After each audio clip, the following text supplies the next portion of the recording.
10 minutes trying to get the stinking burglary maps to print. And you're like,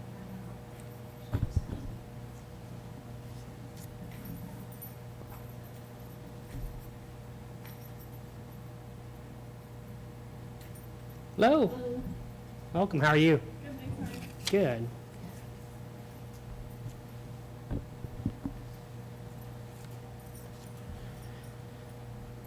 All right. Well, we've got a small crowd tonight, but I know we have a lot of viewers at home and a lot of people that watch from home and contact us. So we're glad to be broadcasting tonight. We're also tonight broadcasting on our webpage, on the City of Coffeyville's webpage, and that will also be saved. So if you have friends or family or anybody who's interested in watching the meetings, we'll be saving those to our website.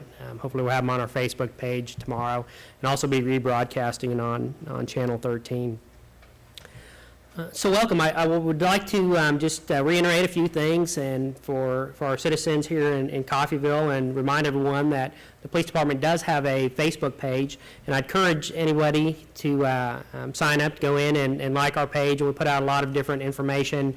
All of our news releases go out on our Facebook page, updates, crime trends, and things of that nature. We also report our warrant list on there as well. Someone thinks they might have maybe forgotten about a ticket or forgotten to pay a fine or something like that, you can always check and make sure, and then come into our municipal court clerk and get that taken care of.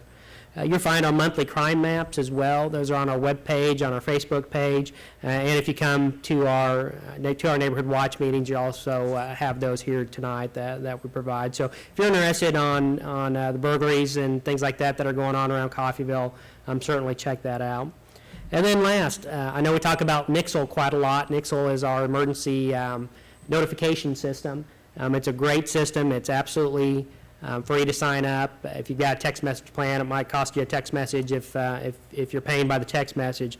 But if you take out your cell phone and you just text the word Coffeyville to 888-777, and that's the word Coffeyville to 888-777, you will automatically be signed up. And it's a great alert. We'll put out weather alerts, Amber alerts, missing children, things like that. Important messages go out. We also have notifications that we'll put out on road closings and water line breaks and things of that nature. So it's a great system. I'd really encourage everyone to sign up for that and pass the word to your friends and family as well. Just text the word Coffeyville to 888-777. And Officer Sewell, I'll let you talk about some of the crime trends that we're seeing here over this last month. It was a busy month. We had Fair and Rodeo, of course, and we're always glad to see that come here to Coffeyville, and we're also relieved once we get through that and look forward to next year. And fortunately, we had a great Fair and Rodeo this year. Also, I'll put a plug, and I know our guest speaker Tammy will talk about this later, but we have another Coffeyville citywide cleanup coming up on October 19th, and so we encourage anyone that's got anything they want to get rid of that's still laying around, definitely take advantage of that. So, Shelby, turn it over to you. Well, I have a few things to talk about before our guest speaker, Tammy Dixon's going to step up here and talk about her job as the code enforcement officer. First thing I wanted to touch on was the burglary map. We have seen a decline this month. It's staying about where it was last month, but overall a decline in burglaries throughout the town, which is just great. That means that our neighborhood watches are doing very well in what they're supposed to be doing. Something that I wanted to touch on is we have actually had 2 or 3 incidents now where a citizen has called in what they thought was a burglary in progress to a vehicle, and it turns out it was. Our vehicle burglaries this month, we had 1. And that's because you guys are calling in things that look suspicious to you. So once again, I want to touch on what is suspicious activity. Suspicious activity is somebody who looks like maybe they don't belong in the neighborhood, or they're checking doors on cars that you know doesn't belong to them, or they have flashlights and they're peeking in windows. Things like that stand out. Somebody who's wearing a hoodie and it's 100 degrees outside and they got it covering their face, things like that, that is suspicious. And if you see somebody who's not acting right, or you see somebody who just sets your warning bells off, we'd rather come and talk to them and it not be something they missed something that should have been addressed. But I am really proud of you guys because our vehicle burglaries have gone way down. So let's start working on our home burglaries, because we did have a few of those the last month. We had, I believe, 8. And of those 8, they're kind of spread throughout town. If you see somebody going into a backyard that you know doesn't live at that house, call that in. If you see somebody shaking doors or trying to open windows or messing with an air conditioner, those are all pretty good indicators that they're trying to get into a house. If you know that they don't live at that house and you know they don't belong there, give us a call so we can come check it out. You guys are doing an excellent job of that. We had an incident a couple of months ago where somebody called in a barefooted guy with no shirt carrying a 55-inch flat screen down the street, and that didn't look right to them, and yep, he had just stole the TV. And we had one about 3 days ago where somebody called in a couple of boys digging through a car that the neighbor knew didn't belong to him, and we actually got the boys in progress. So you're doing really good. Let's just keep that up. The next thing I wanted to talk about is we're trying to start a new program, or I'm trying to start a new program in the Coffeyville PD, where we're trying to identify your property. The way that we're going to go about doing this is we actually have a couple of engravers, and we're going to check those out to the public. When you come up, you can leave your driver's license or some sort of insurance that you're going to bring it back to us, and you can bring that home and you can mark your property with a code or your initials or something that states that that's your property. I want to remind you that when you do have something of value like a TV, those are easy to pawn, so that's a target when somebody burglarizes your house. So we want you to put your initials on it or some sort of numbering system on it. We also want you to take a picture of it or keep the receipts and the pamphlets that have the serial numbers on it, because you have to have proof of ownership when we put it into the system, and that's one of the ways that we track stolen property. So we run the serial number and it comes back to us as stolen property. So it's really a necessary item for you to keep your receipts for property that can be picked up and moved around like that. So say you have a weed eater or a TV or a snow blower or something like that, your PS3, we want you to document your ownership. So it doesn't hurt to go throughout your house and just take pictures of the item, the serial number, and keep those for your records. I wouldn't keep them at your house or on your computer. I'd keep them at your mom's house or your mom's computer or something like that, so that you have it, or a safety deposit box, so you have it in a separate area that it won't get taken. Kind of hard to report your computer stolen when your serial number's on the computer. So try to keep it separate. Another thing that we're working on here is we're trying to do a big push for registering bikes.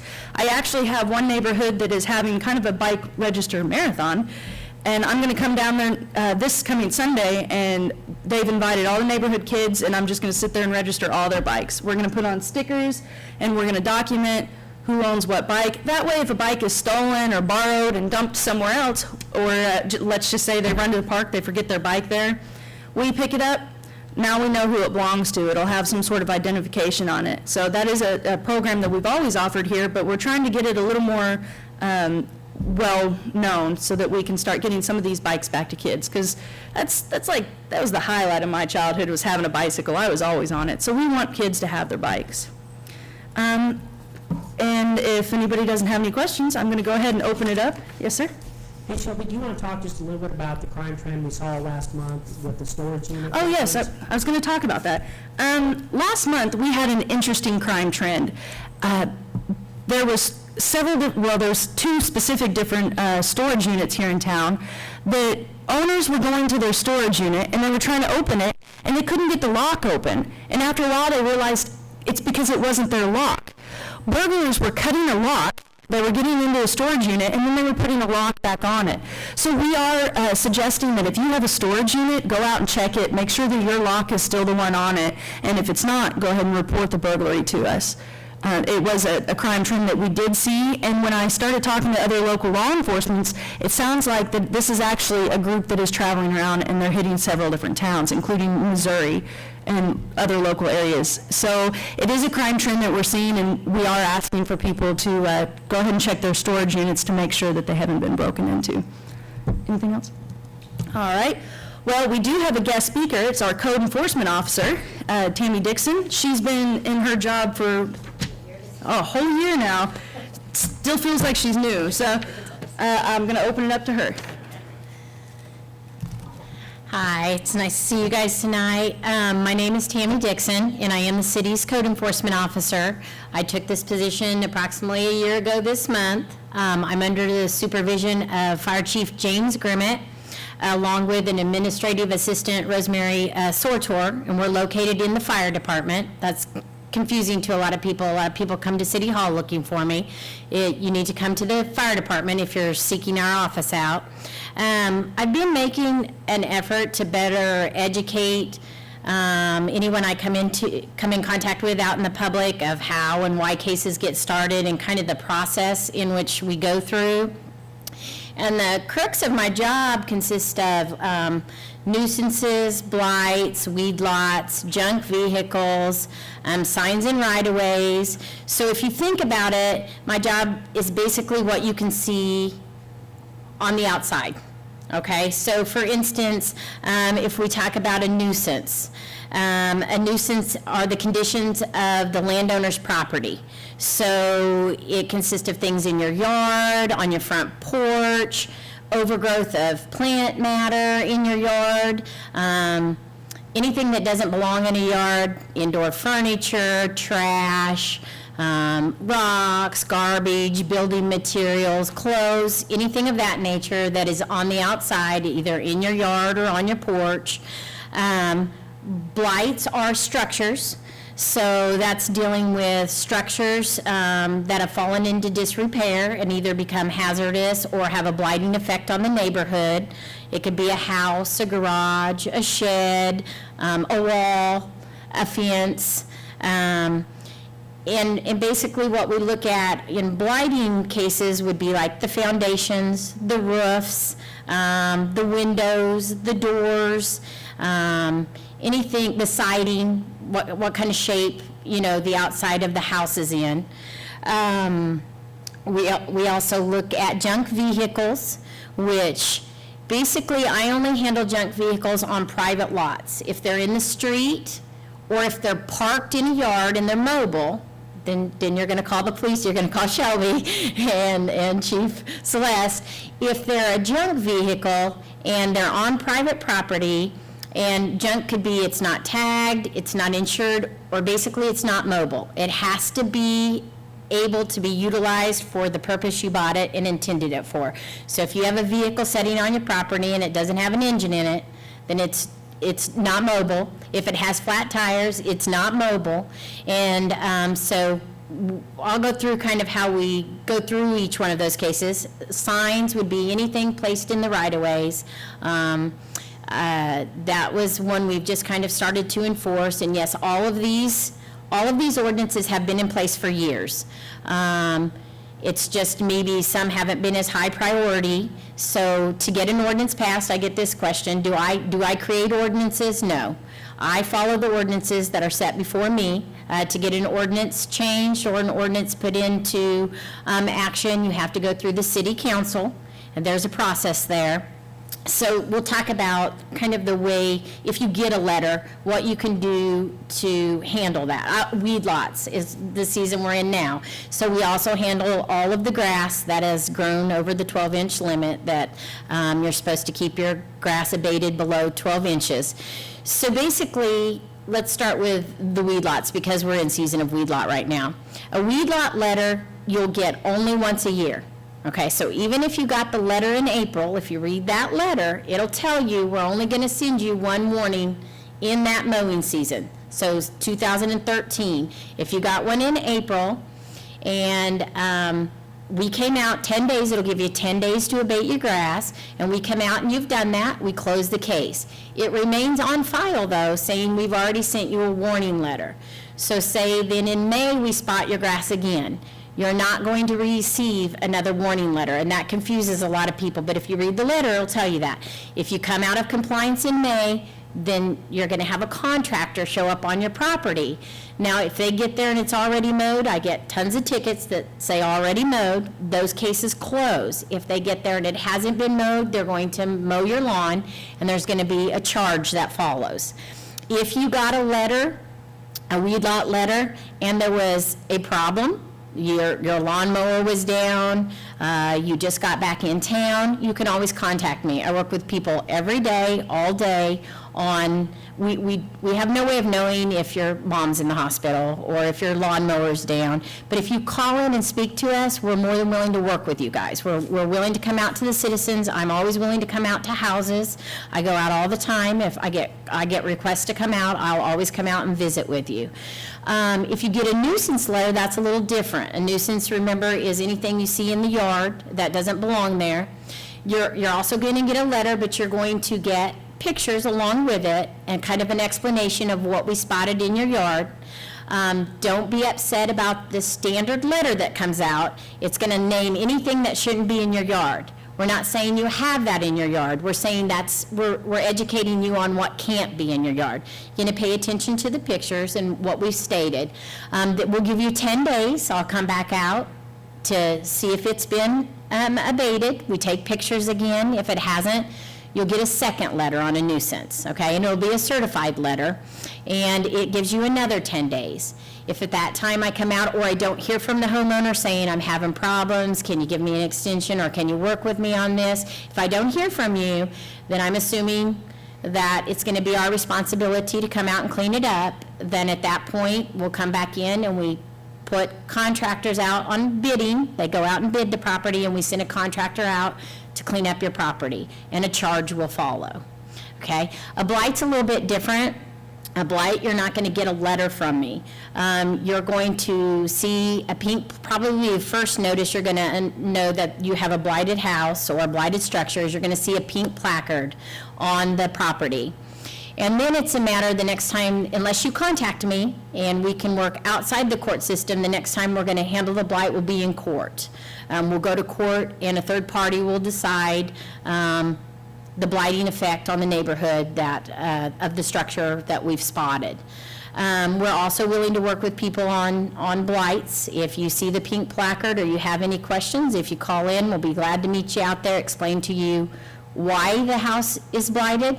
And if we see progress and you're willing to fix that up, I'll hold you out of the court system until we can take you off the blight list. Junk vehicles are a little different. You're going to receive a letter. It's going to give you 14 days. Now, once I come back out at the end of that 14 days, you're also going to see a bright yellow tag on your vehicle that says the day that we tagged it.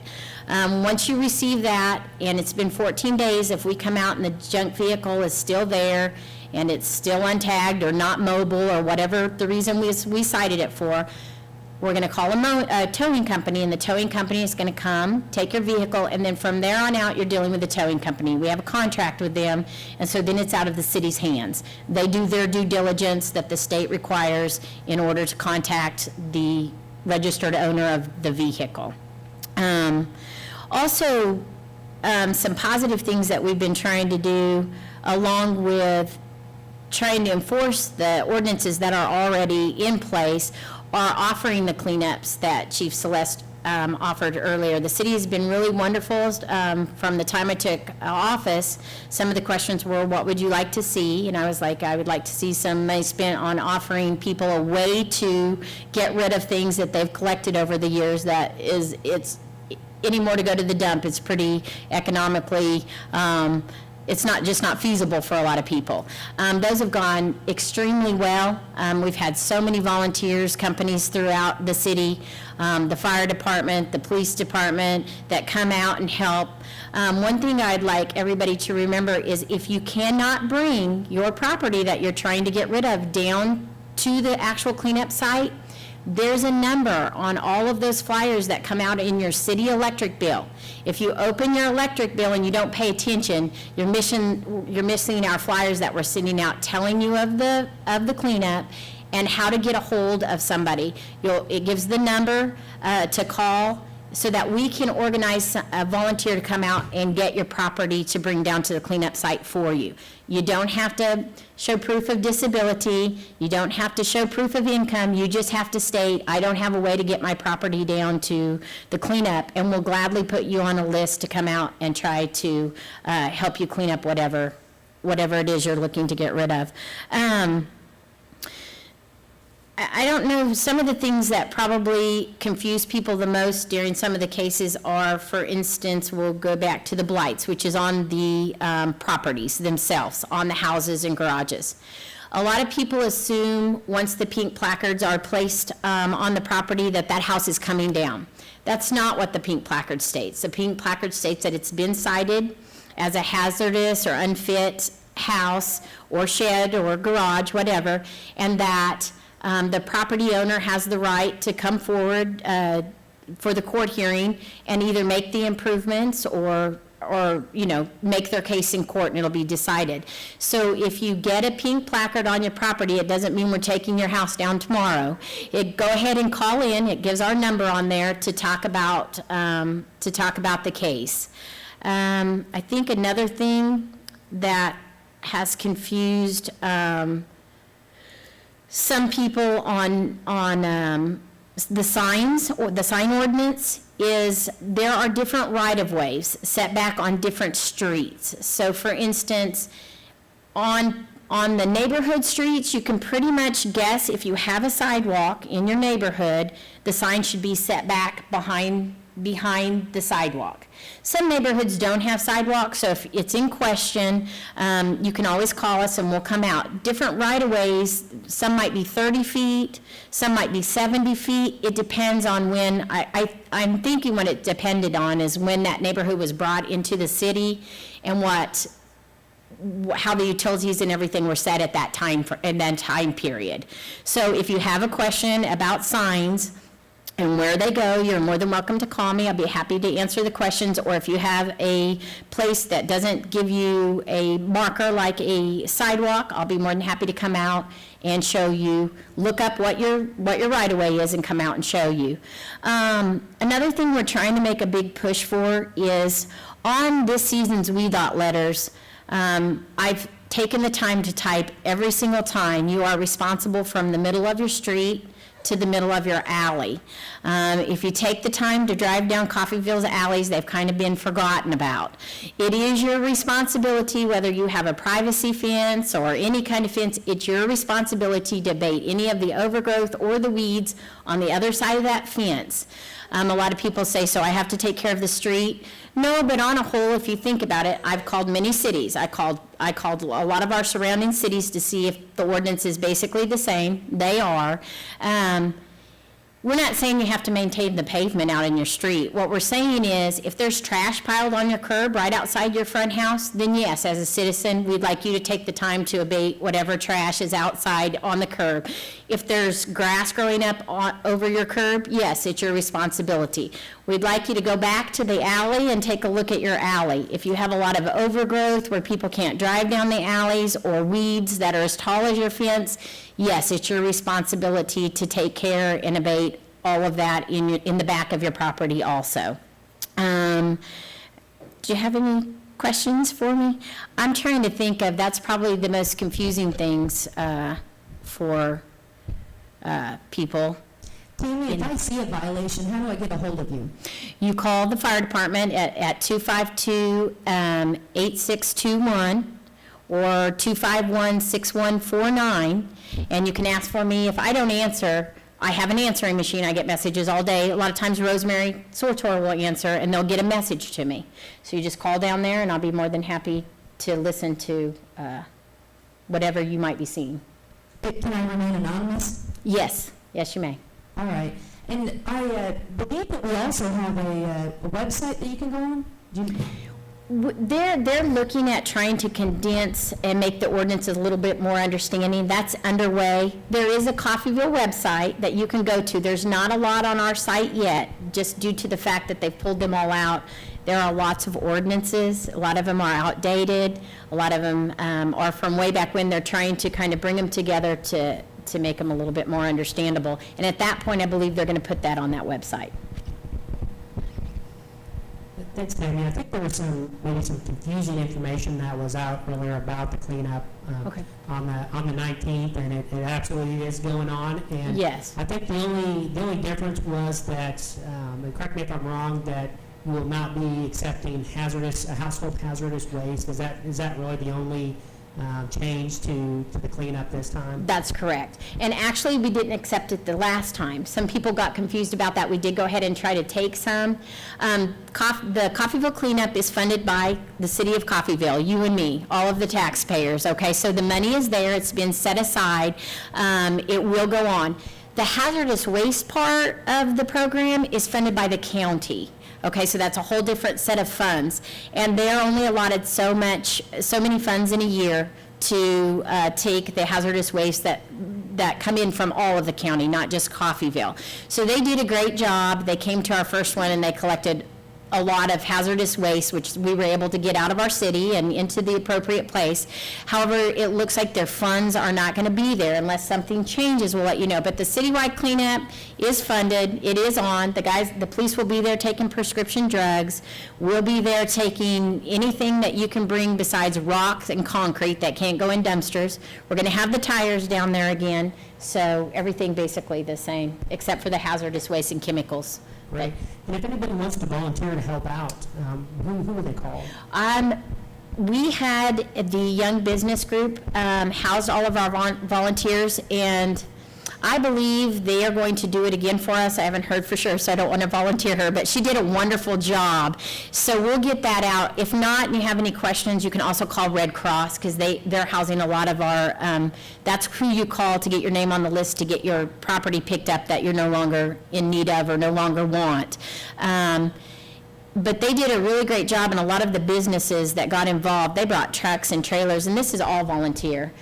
So were all the firemen that were down there, and the police officers, and there was city workers, and then there were just groups. The football players, I'm really proud of our football players. I'm a baseball girl, but the football players did a great job. I told Coach Zog I'd give him kudos because those guys came down and they worked hard. So we had a lot of kids out there too that worked. It's a really great feeling. So if you're interested in volunteering, come on down, because it just really was uplifting to be a part of both of the cleanups. So, did I give any information that confused you that I need to clarify on? And if I did, you're always more than welcome to call me. And if I've confused you, and I'll try to explain anything that I've explained tonight or in further detail. So I also noticed these red dumpsters popping up all over town. What are those? Those would be the nuisance cases that I was not able to get in contact with anybody and nobody would respond to. What happens is I try not to charge one landowner unless they have an abundance. I set so many dumpsters around town on different properties, and like I have 22 cleanups going on right now. I set 4 dumpsters. So all those contractors out there have the right to come and utilize that dumpster to abate the problems on the 22 properties that we're working on. Okay, well, thank you for having me, and if I can do anything further, or if you have any questions, be sure and call me. That was Tammy Dixon, our code enforcement officer. I do appreciate you coming out and talking to us. That was an excellent speech. It had a lot of information in it that I wasn't even aware of as an officer here in town. For those of you who don't know, we do have a couple of new animal ordinances, and one of the ones that I wanted to touch on was the tethering animal ordinance that has come out recently. This ordinance says that it shall be unlawful for someone to chain or tether an animal for more than 60 minutes. They need to have shelter and water while they're being tethered during this time, and they can't be on a choke chain that's going to cause them harm if they get it hooked on something, is basically what this ordinance says. Mostly the penalties for this is going to be some sort of fine, or you're going to be cited in the court to see a judge. I do have a full breakdown of the new tethering ordinance on the Facebook page, so if you want to jump on there and take a look at it, it has it broken down. I mean, the whole ordinance is on there. You can also see these ordinances, just like Ms. Dixon said, you can see these on the Coffeyville website. So if you have any questions over any ordinances or any laws in the city, please feel free to jump on Facebook and message me, or just give me a call down at the police department. 252-6160 is the non-emergency number, and I would be glad to speak with you. If I'm not at work, tell them to leave a message, or just ask any officer who's working, because most of them will be glad to talk to you. Do you have anything further? Well, with that, we're going to go ahead and conclude our Neighborhood Watch meeting for tonight. If you have any more questions, please feel free to contact the police department. Thank you for coming out.